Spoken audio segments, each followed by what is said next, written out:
These are Nebraska corn farmers. They work in acres, not hours, harvesting the energy and climate solutions the world needs.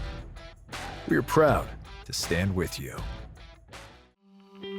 The success of tomorrow's soy industry depends on the actions we take today. The future is here, and the time to move is now. Market Journal Television for Agricultural Business Decisions is a presentation of the University of Nebraska-Lincoln's Institute of Agriculture and Natural Resources in partnership with the Nebraska Rural Radio Association.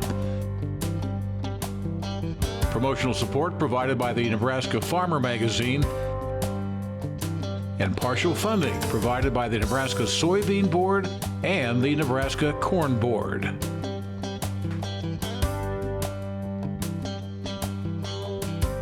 Well, hi everyone, I'm Bryce Duskett, and thank you very much for joining us today here on Market Journal. As always, we've got a full lineup for this week's show, including everything you need to know about signing up for USDA's ECAP program, as well as information on the upcoming Nebraska Ranch Practicum. Eric Hunt is standing by with your weekly weather forecast, and when it comes to markets, we'll be catching up with Tredas' Doug Simon. All of those stories are straight ahead on this week's program, but first, this past February was National Pesticide Safety Month, and it's a good reminder to think about safety around chemicals on the farming operation. To that point, we sat down with Extension Educator Amy Timmerman to talk about pesticide safety and why women in particular need to take a few extra precautions when it comes to their exposure and application.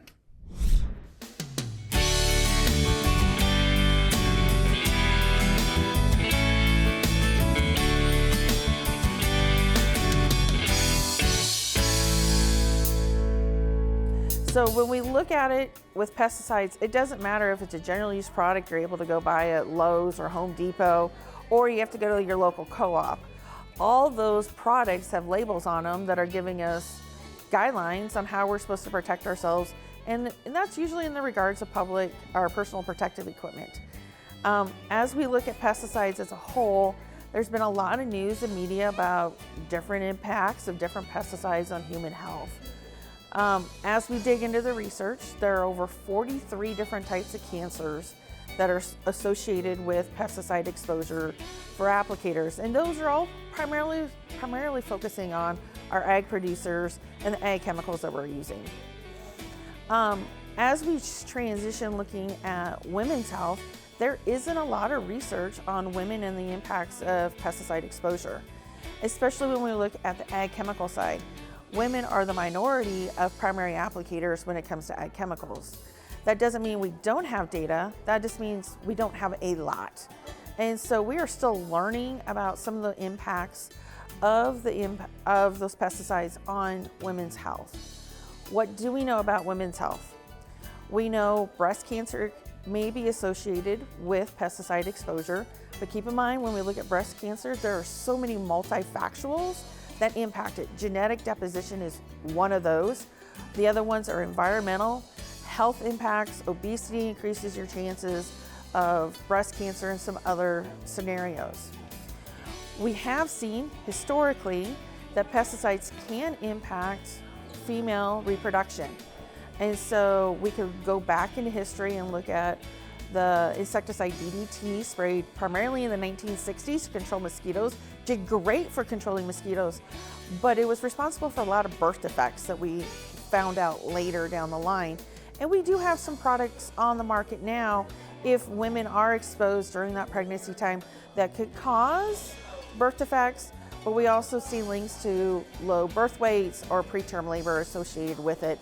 And then the other big complication is we have seen some products are actually interrupting that entire hormonal situation for women, and it's leading to some of the infertility issues that we see. But once again, we're not real clear on how much pesticide they need to be exposed to, what pesticides, and what time in your life. But we know we're seeing those correlations, and we're learning more every single day. So at the end of the day, what do? Read the label. I don't care if I am applying the most toxic ag pesticide in the planet, or if I'm applying weed and feed on my lawn. you need to read that label. That label is that link with that company to mitigate the risk. And when we look at our personal protective equipment, every label is going to tell you long sleeve shirt, long pants, shoes plus socks, and most likely gloves. What we're doing is we're trying to cover as much of our body as possible. And when we look at gloves, your hands touch everything, and then your hands touch every other place on your body. And so that's how we're going to move a lot of product around. So making sure we're using nice, good quality, chemical resistant gloves is your first line of defense. When we look at those labels, we're going to want to use gloves. Typically we're going to look at nitrile base, and we want at least 14 milliliters in thickness. Those are green gloves, and then in the women's world, for us females, those gloves do not fit well at all. They're big, they just don't work. So I like to look at the disposable gloves. I haven't found a disposable glove that is 14 mil thickness. The thickest I have found is a 12 millimeter thickness, 10, not 12, 10, and I just double layer. So I get a double layer protection. I'm getting closer to that 14. But here's a big kicker for any of you women who want to go out and find those gloves for yourself or for your husbands on your operation. You don't go to the pesticide section of your local farm store, Baumgart's or Tractor Supply, to find them. You're not going to find them there. You're actually going to find those gloves in the mechanic section. And so they're designed originally for anybody working with transmission fluids, oils in general. They are chemical resistant. They are labeled for pesticide use. So you just have to go to a different section of your farm store to find them. You can buy them on Amazon or any of those online portals, but make sure you're finding nitrile and 10 milliliters in thickness. And then at the end of the day, make sure you wash your hands.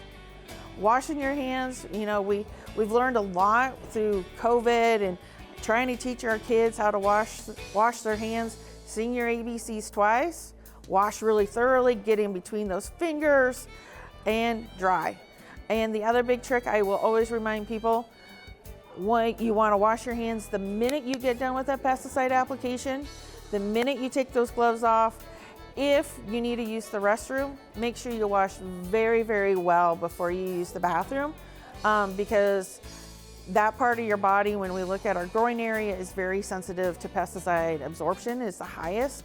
And so we really want to make sure those hands are clean before we use the restroom, so we reduce our risk of developing diseases and cancers later on in life. The biggest thing I always want to remind people, we all have a chance of getting sick, right? We don't know what's going to happen in our life. But with pesticides, we can take the steps to keep ourselves safe by looking at our personal protective equipment and reading that label and doing everything possible to keep myself safe, and in return, I keep my family safe at the same time. Thanks to Amy for sharing her time and expertise with us. Pesticide safety, one of those topics around the farm that's easy to overlook, but always worth a second thought or two. Up next, the camaraderie and exchange of ideas between participants, instructors, and facilitators are some of the most valuable parts of the Nebraska Ranch Practicum. This program gives producers a chance to tap into the latest research in range livestock production as well as marketing. Market Journal's Bill Dodd has more on this upcoming event. From developing plant identification skills to learning how range and meadow forages meet animal requirements for maintenance and growth, the Nebraska Ranch Practicum focuses on several different learning objectives that aim to equip participants with the skills and education needed in today's complex ranching industry. So Nebraska Ranch Practicum is an educational program that we have for ranchers, and we cover three seasons, and the reason we do that is we want participants to be able to go through one growing season and one production cycle with the cattle. And we integrate livestock, rangeland, and economic management decisions. It's kind of how we set up the Ranch Practicum. The mission of the Ranch Practicum is to teach modern-day ranchers, modern-day ranching skills, so participants can have the skills and knowledge necessary to be successful. And we integrate our curriculum together with that integrated livestock management, rangeland management, and economic management to help producers be sustainable and profitable. So we cover systems research, meaning we look at the whole ranch as a system, how we look at the cattle management, how we look at the natural resource management we have, and we look at that economic management as well. The Nebraska Ranch Practicum is a 3-season, hands-on educational experience, so there will be a decent time commitment for participants, as well as a small registration fee. And the deadline to register will be here before you know it. So the core principles that we teach cover the seasonal grass cycle and cattle production cycle. So we meet 8 times from June through January. And each of those days we meet for a full day. And in June we meet for 2 days, July 1 day, September 2 days, November 1 day, and January 2 days. And our first session and last session are at the Research Center in North Platte. And the university has a working ranch with education and research facilities in the Nebraska Sandhills, and that's at the Goodmanson Sandhills Laboratory, which is located near Whitman, Nebraska. We are taking applications into the middle of May, and you can find the application process at nebraskaranchpracticum.unl.edu. The cost is $750 for a producer, and if your spouse accompanies you, it's $400, and this covers materials, meals, and breaks. While the Nebraska Ranch Practicum is strongly geared toward working ranchers, the curriculum is also designed for students and other rangeland professionals as well. So one thing I will mention is also can be for undergraduate and graduate credit hours, and we have some continuing education units available also for veterinarians and also for the Society for Range Management if people are looking at that. But I guess kind of what we like to think about is our curriculum is sequential in nature, so we can see how the livestock and rangeland change throughout the year from when that cow is lactating and has that calf at her side, and as that calf's getting bigger and the rangeland quality is decreasing, and then we get to weaning time, and we can see how weaning that calf affects that cow and her nutritional requirements and her nutritional status. So our program is hands-on approach with classroom sessions to augment our field observations that we see. So we spend some time inside and sometimes outside on a working ranch. Thank you very much for that information there, Bill. While we're on the topic of upcoming extension events, here's one more to put on your radar. It's the Backyard Poultry Seminar. It's set for May 2nd in Kearney and then May 3rd in North Platte. This hands-on learning seminar is all about improving disease management and sustainability for backyard flocks. Topics include common poultry diseases, housing tips, and budgeting strategies to help keep your operation healthy and efficient. Registration is open now through April 28th, and the cost is $25, which will include a meal. If you can't make it in person, the May 3rd seminar will also be available online as a webinar. And if you're looking for more details on either event, you can head over to marketjournal.unl.edu. That's where we'll post all the relevant information you need to know. While moving along now, it is that time of Market Journal where we like to turn our attention over to the markets. Trade continues to be a big focus point for the markets and for ag producers alike, especially as President Donald Trump's tariff threats keep popping up in the headlines. Tredas' Doug Simon stopped by the studio on Thursday morning to give us his take on all of the information and how it's moving the markets right now. Doug, as always, there's a lot of outside noise that impacts the grain market, so I wanted to start our conversation on corn. December contract at the futures market currently sitting about that 490 level. Do you think we're nearing a short-term top for decent corn? Yeah, this morning, Thursday, 485-ish, last Friday, 490, and we've had a nice rally after the announcements of tariffs and the acreage report that we had, and described it kind of like a beach ball being held under water. It wanted to keep going higher, but now we have had a pretty decent rally, and actually where the basis levels are today, if you're zero in Columbus, we're 490 cash last Friday, for probably 85 today. So yeah, we've had a nice little technical rally if you want to look at it that way. We've gone to strength.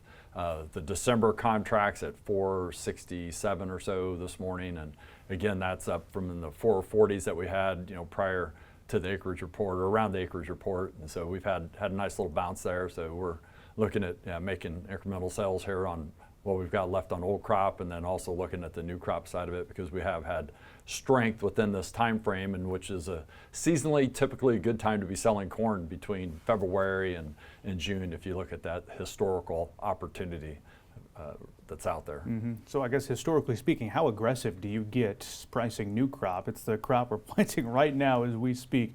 And I think there's sometimes some hesitancy to want to make too many sales because you don't know what you're going to have come fall. Sure. Well, we just bought crop insurance here by March 15th, which is your multi-peril crop insurance, and it's got a revenue component in it that allows you to if you have a springtime price and a fall price, so if something happens and we have some substantially higher prices, you've got a component in there through your crop insurance. And so we'd like to look at that crop insurance guarantee that we have. If somebody raises 100,000 bushels and they have 70% crop insurance, that 70% really should be your goal if you look at the history of marketing and the concept of why marketing in conjunction with your crop insurance. And so we'll make increments, and we're about halfway through that period.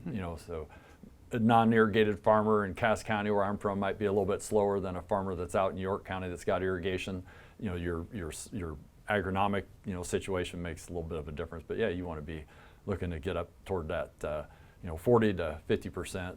But from a marketing standpoint, we've been using more puts this year just because there's a lot of uncertainty with the weather, tariffs, a lot of those different things that could be really binary, really make these markets jump. Or if you hedge, we do a lot of hedging and buy a call with it, which is a synthetic put. But there's ways. It's more about strategy. You want to get those increments because longer term, if you look at the acres that we're going to plant on corn and the yields, projected yields, we could be back toward a 2.2 billion bushel carry out, and prices could be back toward 385. That's if everything goes well. I'm not saying that's going to happen, but that's what you have to prepare for mentally from a risk management standpoint. And that's what our business, that's what we're about with farmers, not necessarily, we don't like to predict where the market's going to go, but it's like, what's the opportunities? Mm-hmm. Well, let's jump kind of from corn to soybeans, I guess. Get your thoughts on how you're entering this season. We have bounced off some of our recent lows. Do you see this as a sustainable recovery in the soybean complex, particularly in the futures market? That's a great question. The whole tariff issue, and with China being our largest importer of soybeans, and also have been, that's one of our biggest values of exports from the U.S. to China. That's a big deal. But they've front-loaded a lot of these beans. They've bought about 28 million metric tons versus, last year about 14 million metric tons for this like April-May slot. And so and it's come from Brazil. Mm-hmm. And so that's supported prices in here probably where the tariff side of it was real negative. It's actually, we've had a rally in here and we're back in the 1030s on, new crop beans and 1040-ish in the old crop beans. But yeah, you're probably maybe $1 higher than you thought we might be with all the tariff, worries going on. But then if we're going to plant 95 or 96 million acres of corn, we're only going to plant 83 million acres of beans. That's tightened up the balance sheet a little bit there. So that's given us a little bit of support on the bean side too. But a lot of it's that, I think Brazil's been buying a lot. And you've seen their basis go from $1 or from basically zero to $1 over in the last, 2 months. Typically they do make an appreciation in this time frame, but it's had a pretty big jump. So you can see that they've been buying beans from the market standpoint. Mm-hmm. All right, we've covered corn and beans so far. I want to get a question for our wheat growers in here. It has to do, you shared with me that wheat funds are short. My question to you is, what's that mean for wheat producers who are looking at their crop in the ground right now? I talked about seasonals on the corn being positive time of the year. Wheat typically has some lows, last month, and tends to maybe have some rallies in April, May, which tends to give you some opportunities price-wise. With those funds being short 100,000 contracts of corn, that's in the Chicago contractor, not as short in the KC wheat, which is our main one that we grow in this area of the state or this part of the country. But if you get some type of ongoing dry weather out there, which they're very dry, I mean, there's no doubt about it in western Kansas, western Nebraska, areas where there's wheat growing, it's very, very dry. Now, there's some rain that's slated to come in, but they moved it this week in the forecast a little further east, and so you get something like that, you got a powder keg sitting there that can definitely, you can get a rally pretty quick with everybody being so negative. And we were that way in August of last year on the corn, and we were that way, at harvest time with corn. And so sometimes it's when everybody gets so darn negative that something trips them up, and those funds will have to cover their shorts and give us some positive price action. So there's some hope in the wheat just because everybody's so negative. My thanks to Doug for his time and expertise this week. Want to let you know that next week we'll be joined by Mike Zuzolo. He's with Global Commodity Analytics. As always, we welcome your questions for our market analysts here on the show. So if you have one, go ahead and get in touch with us via email.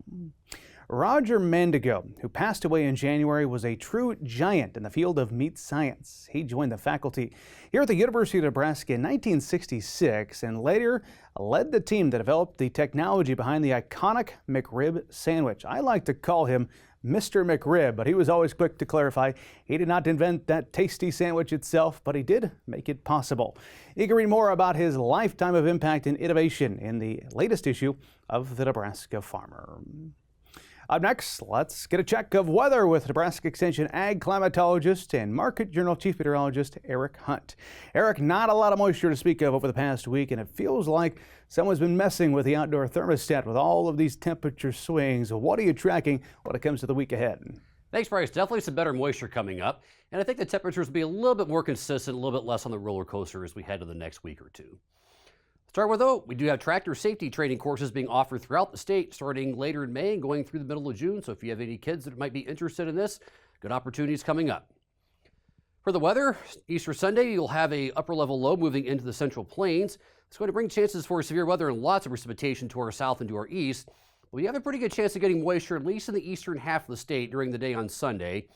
A little bit of uncertainty is exactly how much rain may fall, but if we do get a little bit more wrapping around, there's a chance that we may even get a little bit more than what's currently advertised by the WPC, at least east of Highway 81.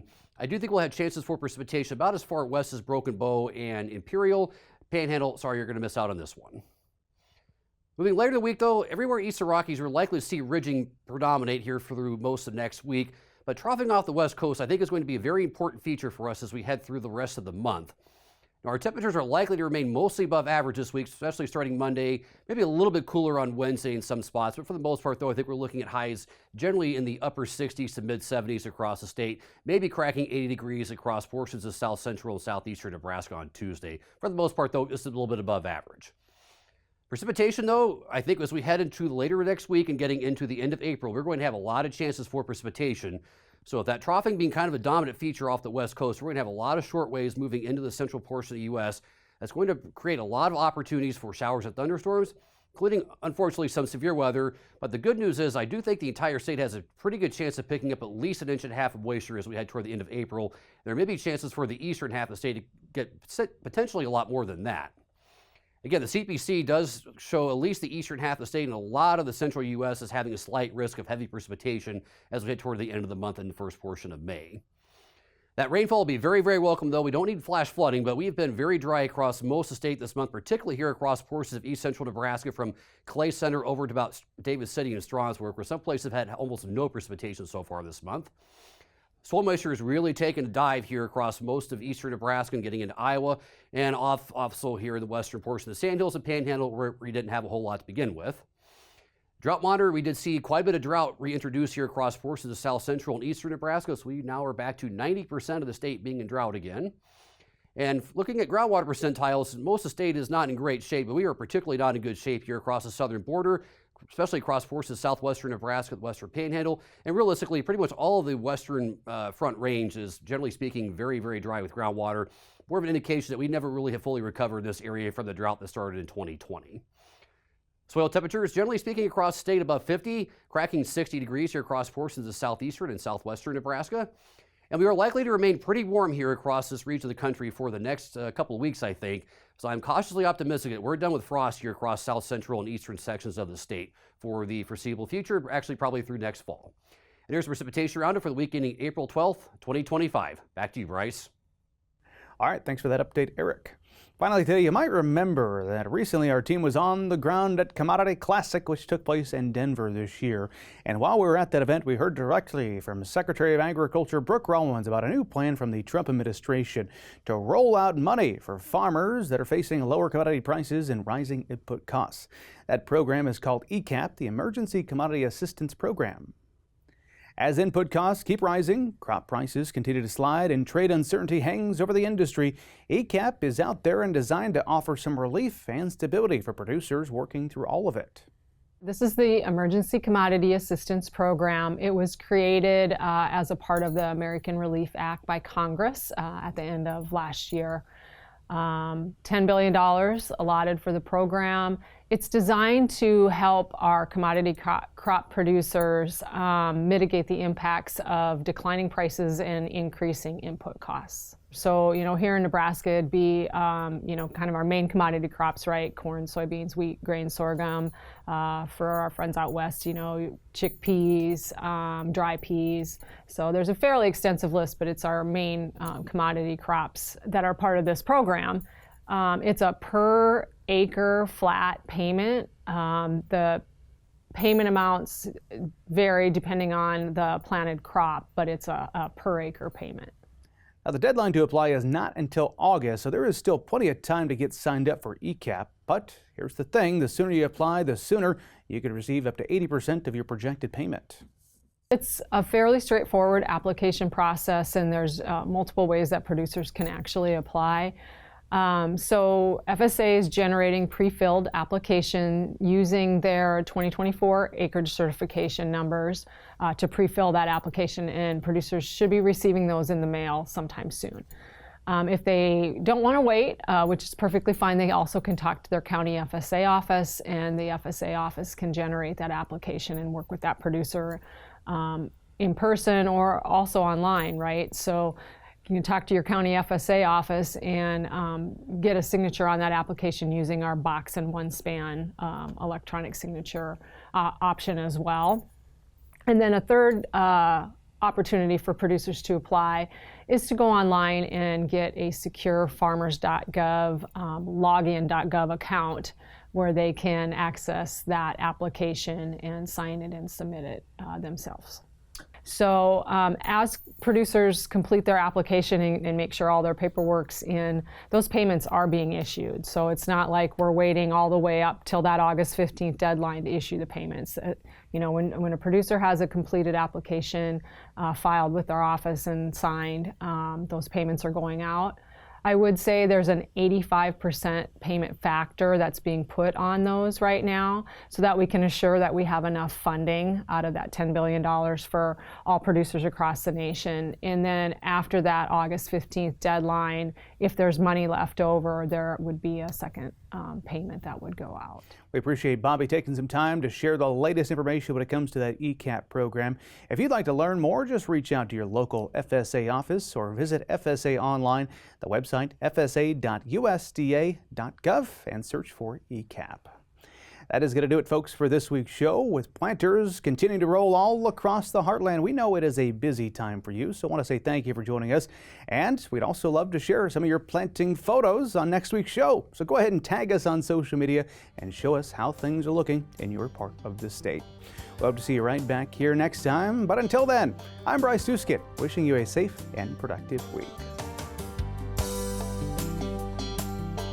Join Market Journal online at marketjournal.unl.edu. You can also follow us on Twitter, Instagram, and Facebook. Promotional support is provided by the Nebraska Farmer Magazine. Market Journal is produced by the University of Nebraska-Lincoln's Institute of Agriculture and Natural Resources.